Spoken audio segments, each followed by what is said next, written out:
Dear students, in the today's class or in the today's session, I am going to talk about automobile steering gear mechanism, which is very important as well as the kinematics of machines is concerned. What exactly the automobile steering mechanism is concerned, or what is its importance? So let me explain like this. For example, when you are moving on the four-wheeler on the road, naturally there will be turns. When you think that when you are moving on the road and if you are taking a right turn,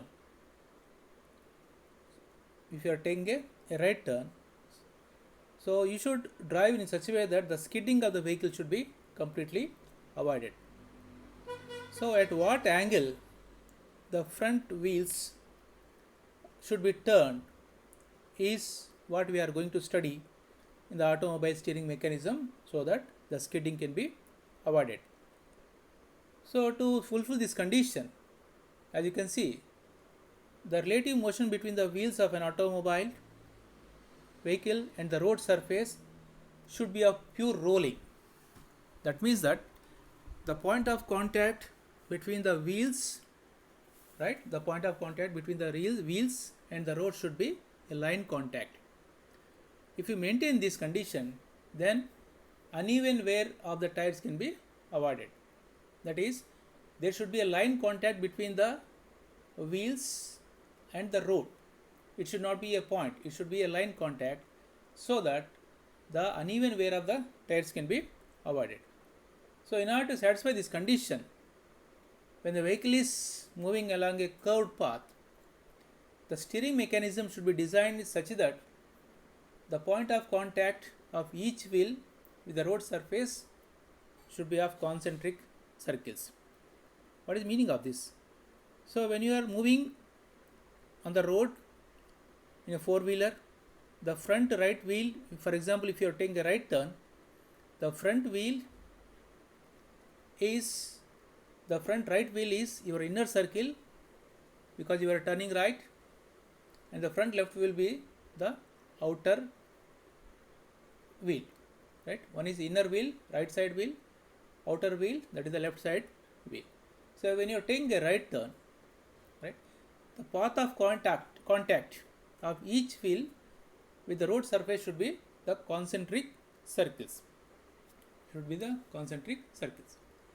So this is usually done by the axis of the wheel on the inside of the curve must be turned through a large angle than the outer wheel. Now it is a common phenomenon when you are taking a right turn. As I told you, the right wheel should turn more rather than the left wheel. So naturally, what is going to happen?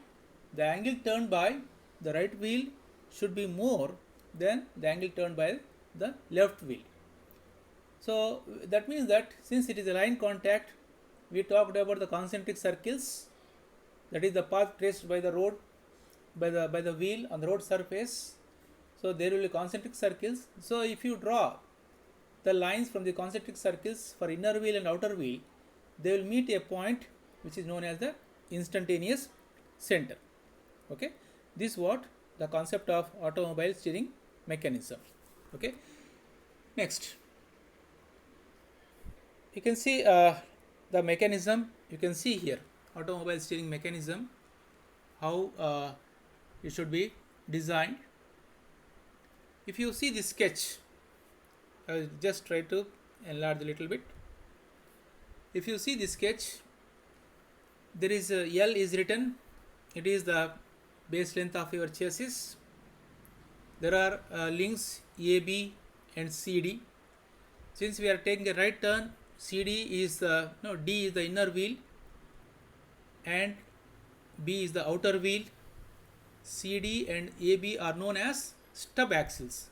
They are known as the stub axles. L is the length of the vehicle and B is the breadth of the chassis or chassis. Okay, so you can see A, C, E, F, there are also different links. If you see this sketch, it explains the top view of the automobile vehicle, right? So where you can see the shorter lengths AB and CD, they are the two short length axis or axis, they are called as stub axis, I already told you. So when the vehicle takes a right turn, the AB, the length, the link AB, that axis and the axis of CD, they will intersect at one point, which you can see here I, which is known as the instantaneous center. And if you observe this, alpha is the angle turned by the outer wheel and beta is the angle turned by the inner wheel, that is D. And quite naturally, if you observe this sketch, alpha is, as I told you, it is the angle turned by the outer wheel and beta is the angle turned by the inner wheel. So if you observe this, the beta is greater than alpha. That means that the inner wheel is taking, and that means the inner wheel is turning more angle than the outer wheel. And of course, from the geometry of the figure, if you see this sketch, right? So AC is EF, AC is equal to EF, the length of the wheels, which is equal to EI minus FI. You can just see this. We are going to derive the condition of the steering here, right? So finally, if you just go through the derivation part, so what that cot alpha minus cot beta is equal to B by L, where alpha is the angle turned by the outer wheel, beta is the angle turned by the inner wheel. So if you see small derivation, we are going to get as cot alpha minus cot beta is equal to B by L, where B is the breadth of the chassis or L is the length, right? This is called the fundamental equation for correct steering mechanism, and if it is satisfied, that is cot alpha minus cot beta is equal to B by L, then there will not be any skidding of the vehicle, that means slip will not be there, right, while taking a right turn, right? So this mechanism which satisfies the above fundamental equation of steering at all radii of curvature of the path is known as the steering gear mechanism. Okay, so this is what the automobile steering gear mechanism principle. Next, I am going to talk about the Ackermann steering gear mechanism. Ackermann steering gear mechanism. So actually, there are two mechanisms are there. One is Davis steering gear mechanism, and second one is the Ackermann steering gear mechanism. So as far as the syllabus point of view is concerned, we are supposed to discuss the Ackermann steering gear mechanism. If you observe this mechanism, right, two sketches are there, A and B. A is the sketch when the vehicle is moving a straight line path, and B is the sketch when the vehicle is taking a right turn. So if you just observe this, it is having the 4-bar mechanism, having all the turning pairs. In this, AC is not equal to KL. You can observe this, two parallel links are there. AC is not equal to KL, but they are parallel to each other, right? And AK is equal to CL. The link AK is equal to CL. You can observe in the sketch, right? During the straight line path, the longer links are parallel and shorter links makes an angle theta. You can see this in the sketch. When the vehicle is moving a straight line path, right? You can see in the straight line path, the longer links are parallel and the shorter links makes an angle theta, as shown in the sketch, right? And for example, when the vehicle is taking a right turn, see the sketch B. When the vehicle is taking a right turn, the shorter link CL is turned to CL dash, so as the angle theta increases, while the link AK turns to AK dash, where the value of theta gets reduced, as we discussed from the theory of steering mechanism. The inner wheel should be turn more angle rather than the outer wheel. So from this it is clear that the angle turned by the stub axle AB is smaller, that is the outer wheel, than the inner stub axle, inner wheel CD. Alpha is less than beta. For the value of alpha and for the given value of beta, the ratio is AK by AC, right?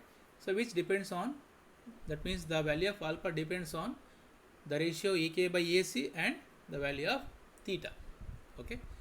So corresponding the values of beta and alpha, it can be obtained by the graphical as well as that analytical methods. That means the values of alpha and beta can be obtained by graphical methods, whether it can be graphical or analytical methods. So in the general and ideal condition, when the AC link, when the link length AC is 0.45 times the wheel base B, the link length is AC is 0.45 times the wheel base, it gives the correct steering mechanism.